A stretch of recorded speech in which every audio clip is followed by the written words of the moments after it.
Sourabh Gupta joins us now. He's with the Institute for China-America Studies, where he focuses on Asia-Pacific relations.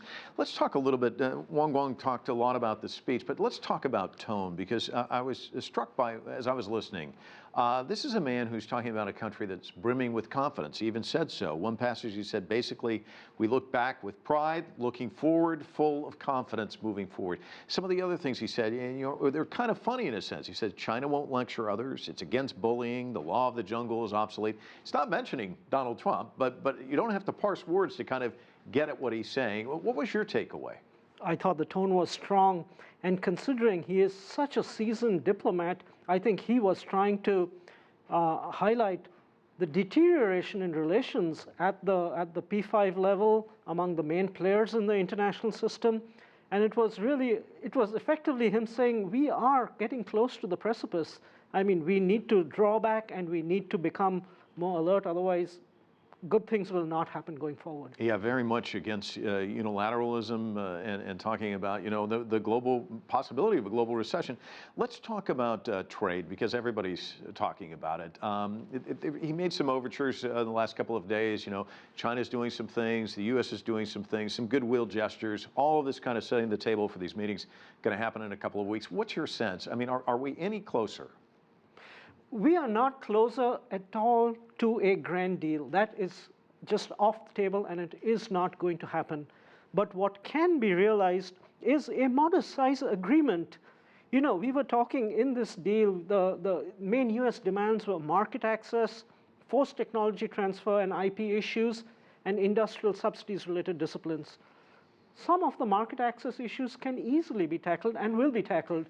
The forced technology transfer is amenable to tackling because China has already tackled it in its foreign investment law and also the IPR issue. So the talks had broken down over the issue that these needed to be memorialized in Chinese law, and that has been done for technology transfer issue. So that also can be dealt with, and if there's willingness and goodwill and trust on the two sides. The industrial subsidies issue will not happen at this point of time. So we should not discount that this cannot happen, but you can't be throwing tariffs, hammering people, sanctioning people, and at the same time hoping that they will come to the table with goodwill. Well, I think you just hit on something. The latest idea being floated is delisting Chinese companies on Wall Street. We had a couple of analysts on the Heat earlier today saying that would produce chaos. Everything's interconnected, interlinked. You may want it to not be that way, but that's not the way the world works.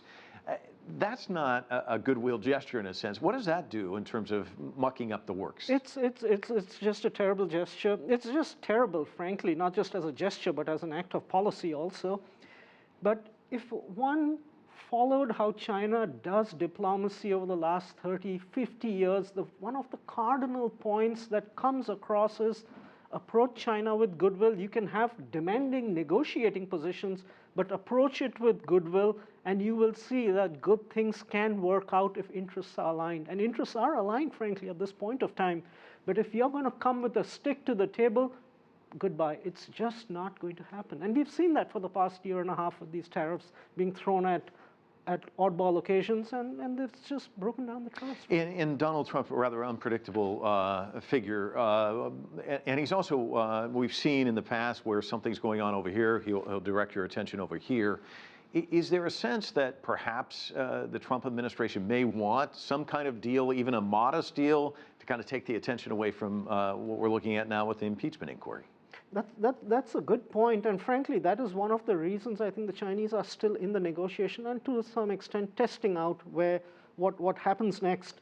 Donald Trump and people like Mr. Lighthizer have talked of it's everything or nothing, but I get a sense that there's a willingness to be realistic about what can be achieved, and even if it is something modest, it will help Mr. Trump as he goes back into re-election season, particularly if there's good market access. If he can show that he has won gains on the market access side and on the technology transfer side, which are absolutely doable, but he must be ready to give something at the table also. So we have to see if they are prepared for that. And what might he give, do you think?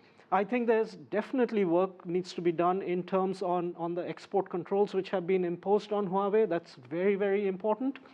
And generally, I think if he can desist from imposing tariffs or having additional measures against China that would be helpful. He also needs to show at some point in time that those tariffs which have been imposed, if there's a deal, it's not a comprehensive deal, so it's a partial deal. Some of those tariffs need to go off. That has to happen. It cannot be a one-way street. Sourabh Gupta, always a pleasure. Have yourself a great weekend. Thanks so much. Thank you.